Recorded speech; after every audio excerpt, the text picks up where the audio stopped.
Hello बच्चों, welcome back once again in maths class h square के साथ। आज हम एक्सरसाइज 11.3 के आगे के क्वेश्चंस करेंगे। आपने 11.3 के पहले क्वेश्चंस कर चुके हैं और नहीं किए हो तो प्लीज़ पीछे वाली वीडियो देख लीजिए और उसके सारे क्वेश्चन बैठ के करिए। 11 चैप्टर के बाद कुछ स्टूडेंट की फरमाइश है कि चैप्टर नंबर 9 करा दिया जाए और 10 करा दिया जाए। ठीक है, तो चैप्टर नंबर जैसे ही 11 खत्म होगा तो हम 11 के बाद आपको जैसे ही बस खत्म ही होने वाली 2 दिन में खत्म हो जाएंगी तो हम आपको जो है 9 वाला चैप्टर और 10 वाला चैप्टर की वीडियो का रिवीजन, एक्सरसाइज का रिवीजन कराएंगे। आज हम करने जा रहे हैं क्वेश्चन नंबर, मैंने कल लास्ट में 6 तक क्वेश्चन बता दिया था। आज हम क्वेश्चन नंबर 7 का डिस्कशन करेंगे। आइए देखें क्या है। तो क्वेश्चन नंबर 7 कह रहा है ABCD is a trapezium. ABCD is a trapezium in which AB parallel CD. What will it become if? देख, क्वेश्चन कह रहा है कि ABCD एक ट्रेपेजियम है। तो ये क्वेश्चन 7 था। देख, ये 7 नंबर करने जा रहा हूं। तो बनाने जा रहा हूं पहले ABCD ट्रेपेजियम। ये हमने ट्रेपेजियम बना दिया। ओके, ट्रेपेजियम है जिसमें ये A, B और ये C और ये D है। अब आप कह सकते हो कि AB कितना है बेटा, कितना AB है? कह रहे AB जो है AB से जिसमें AB, देखिए ये पैरेलल का साइन होता है। AB और CD आपस में पैरेलल है। तो कह रहा है what will it becomes. Question में लिख दे रहा हूं, लिखा है what will it become, will it becomes, क्या होगा इफ फर्स्ट नंबर क्या होगा इफ AD जो है AD पैरेलल हो जाए किसके, BC के। अगर AD BC के पैरेलल हो जाए तो इसको क्या बोलेंगे बताओ। अगर ये और ये इसको पैरेलल बोल देंगे तो क्या बन जाएगा, ये तो एक पैरेललोग्राम बन जाएगा। तो जब अगर ये हो जाएगा भाई, अपोजिट साइड पैरेलल हो गई ना। अगर AD और BC पैरेलल हो जाती है तो ये क्या बन जाएगा, लिख देंगे इट विल becomes, क्या हो जाएगा बेटा, it will becomes parallelogram। Clear, ये पैरेललोग्राम हो जाएगा। Is it clear? I think now second question, the question में सेकंड कह रहा है इसमें B में कि अगर जो है AD पैरेलल है BC के पैरेलल है और angle A is equals to 90 degree, तब क्या होगा। चलो एक इस टाइप का ही फिगर आपको हम बना करके दिखा देते हैं कि अगर क्या होगा। कह रहा है अगर देखो एक ट्रेपेजियम, ये ट्रेपेजियम की शर्त होती है कि ये और ये क्या होनी चाहिए, पैरेलल होनी चाहिए। तो ये पैरेलल जो ये वाली साइड और ये वाली साइड है, देखिए तो ये बनाने जा रहा हूं, ये A B C D मान लीजिए पैरेलल। ये वाली साइड इसके पैरेलल है और ये वाली साइड इसके पैरेलल। ठीक, बोला जा रहा है कि AD और BC आपस में पैरेलल है। Angle A is equals to, angle A जो है 90 डिग्री दिया है। एंगल A 90 डिग्री है तो आप जानते हो कि ये इसके पैरेलल है और ये इसके पैरेलल है। तो जब आपस में लाइनें पैरेलल होती हैं तो आप कह सकते हो कि ये 90 डिग्री है तो ये भी 90 डिग्री होगा, है ना। ये 90 है तो ये भी 90 और ये 90, क्योंकि एक पैरेललोग्राम बन चुका है। तो जब एक ऐसा पैरेललोग्राम बताओ जिसके सारे एंगल 90 डिग्री के होते हैं तो आप कह सकते हो ये या तो ये रेक्टेंगल हो सकता है, ये या तो रेक्टेंगल है और स्क्वायर भी हो सकता है। क्यों, क्योंकि इसकी जो है ये साइडें जो है आपस में पैरेलल है और 90 डिग्री, पैरेलल 90 डिग्री किसका केस होता है, रेक्टेंगल और स्क्वायर का केस होता है। क्वेश्चन नंबर 8 7 केवल इतना। आइए क्वेश्चन नंबर 8 की बात करते हैं। ठीक, देखिए क्वेश्चन नंबर 8 क्या कह रहा है। देखिए क्वेश्चन 8 कह रहा है two adjacent angle of a parallelogram. देखिए क्वेश्चन नंबर 8 में कह रहा है कि दो adjacent angle of a parallelogram. बेटा देखो ये एक पैरेललोग्राम, ये है एक पैरेललोग्राम, इस पैरेललोग्राम में इसको बोलेंगे ए, बी, सी और ये D, A B C D. Okay, ये पैरेललोग्राम मेरी बुक जो है इसमें लिखा है two adjacent angle of a parallelogram are 2i + 10। मतलब एक एंगल को, किसी एक एंगल को मान लेते हैं angle A is equal to कह रहा है 2i + 10 डिग्री का है। Okay, next. और एंगल नेक्स्ट है एडजेसेंट का मतलब पता है ना बेटा, एडजेसेंट एंगल। एडजेसेंट का मतलब एंगल ए का एडजेसेंट बी भी हो सकता है और एंगल ए का एडजेसेंट एंगल डी भी हो सकता है। तो एंगल ए ये है और एंगल बी मान लेते हैं, एंगल बी है 3y क्या बेटा, 3y - 40 डिग्री। कोई दिक्कत यहाँ तक? तो कह रहे find the measures of all the angles of a parallelogram. तो here you can see that angle A and angle B both are adjacent angle, and you are knowing very well the sum of two adjacent angles of a parallelogram is 180 degree. Clear? तो लिख सकते हैं sum of two adjacent angles of किसका, ये 11 GM मतलब parallelogram कितना होता है, इज 180 होता है। तो एंगल ए कितना है, तो आप कह सकते हो sir angle A plus angle B equals to कितना होना चाहिए, 180 डिग्री। ये तो आपको पता है। एंगल ए की वैल्यू कितनी है, लिख लो एंगल ए की वैल्यू 2y + 10 और यहां पर क्या लिखेंगे, बी की वैल्यू क्या है 3y - 40। Clear, equals to 180 degree. तो अब ये बताओ 2y और 3y कितना y हो गया, 5y प्लस हो जाएंगे। 40 में से 10 को माइनस करेंगे तो हो जाएगा -30 इज इक्वल्स टू 180। इसको उधर माइनस इधर हो जाएगा प्लस, तो हो जाएगा 5y इज इक्वल्स टू कितना 180 + 30।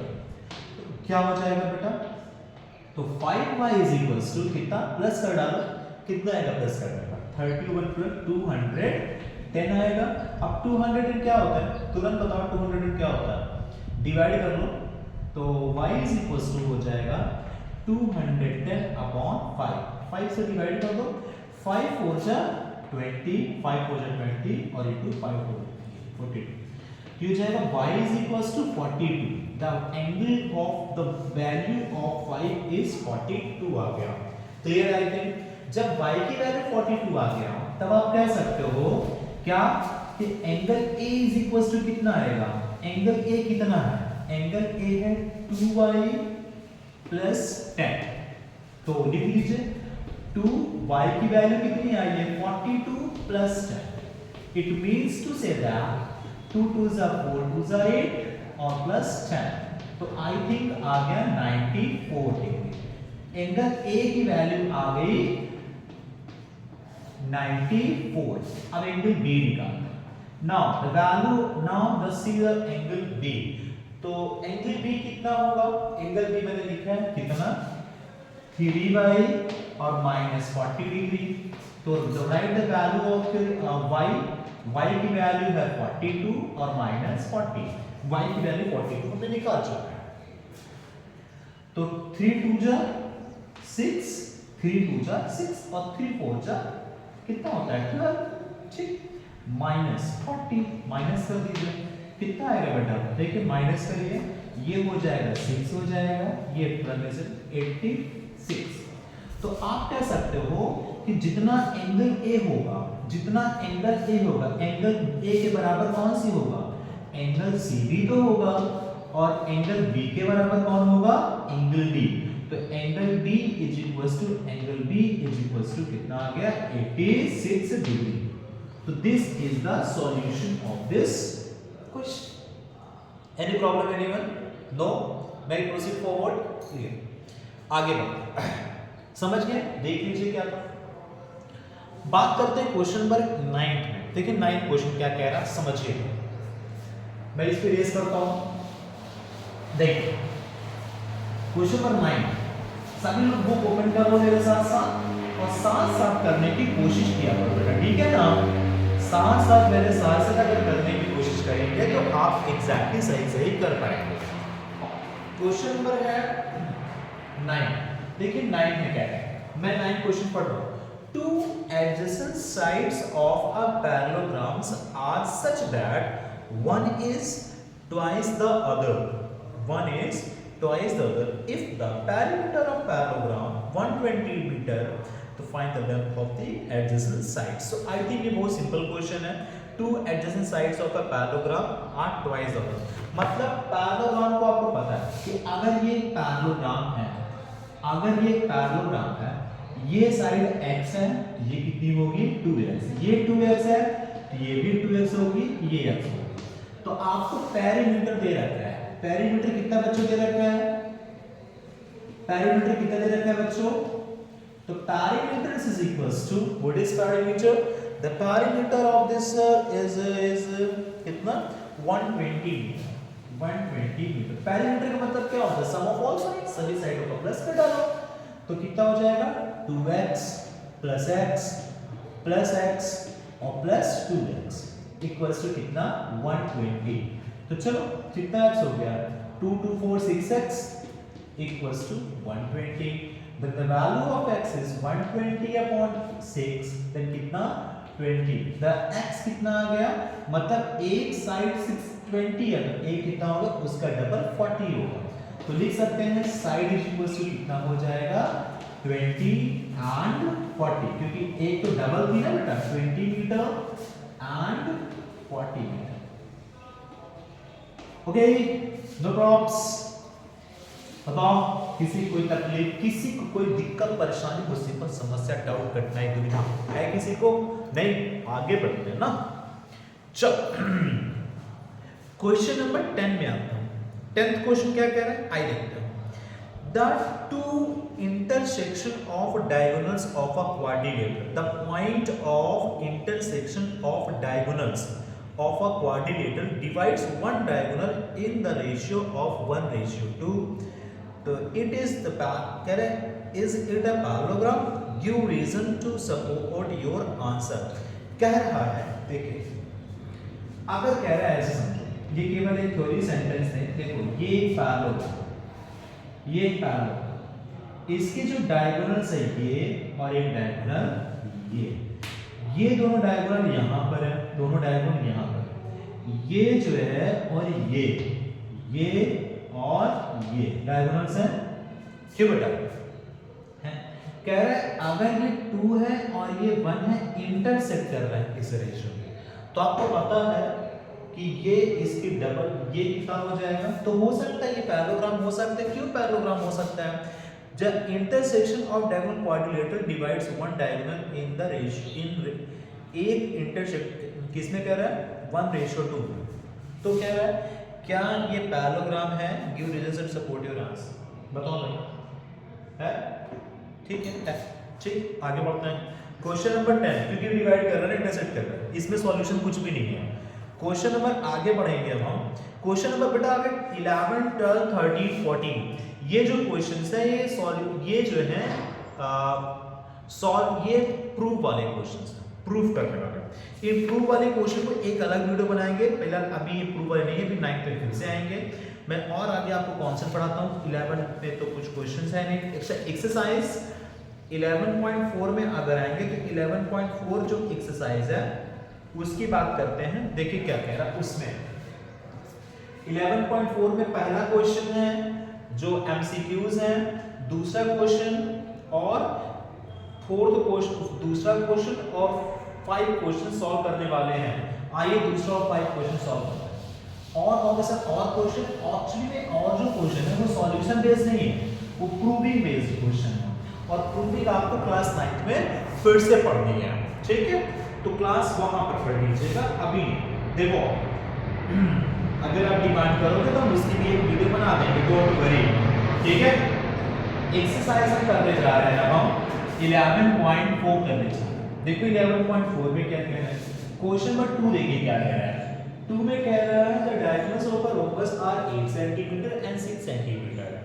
रोम्बस है उसकी find the sides of the rhombus. मतलब एक रोम्बस, रोम्बस क्या होता है जिसकी सारी साइड आपस में इक्वल होती है, ये रोम्बस है। इसके जो डायगोनल्स हैं वो आपस में कितने हैं, एक डायगोनल देखिए ए बी सी और ये डी। तो ए बी कितना दे रखा है, सॉरी ए सी है मान लीजिए 8 सेंटीमीटर दे रखा है और बी सी जो दे रखा है वो 6 सेंटीमीटर दे रखा है। क्लियर है, ए सी और बी सी। ओके, अब क्या है, अब कह रहा है कि बताना है साइड। तो मुझे बताओ बच्चा, ये ऊपर इंटरसेक्ट कर रहा है, अगर ये पूरी AC 8 सेंटीमीटर की है तो आपको पता है जो डायगोनल्स होते हैं रोम्बस के बाइसेक्ट ईच अदर करते हैं। इसका मतलब ये 4 होगा और ये पूरी 6 है, ये 3 होगा। और आपको ये भी पता है कि लिख देता हूं मैं कि वी नो दैट, क्या जानते हो बच्चा, we know that क्या कि the diagonals of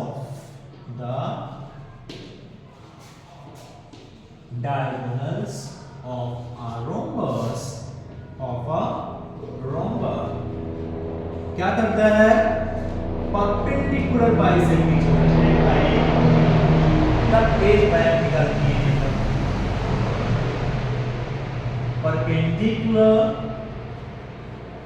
perpendicular bisect each other,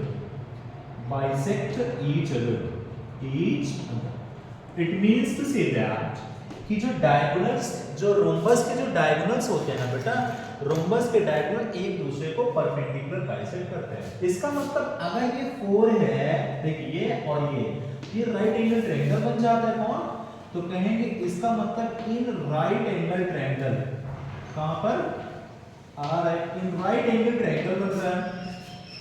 कौन सा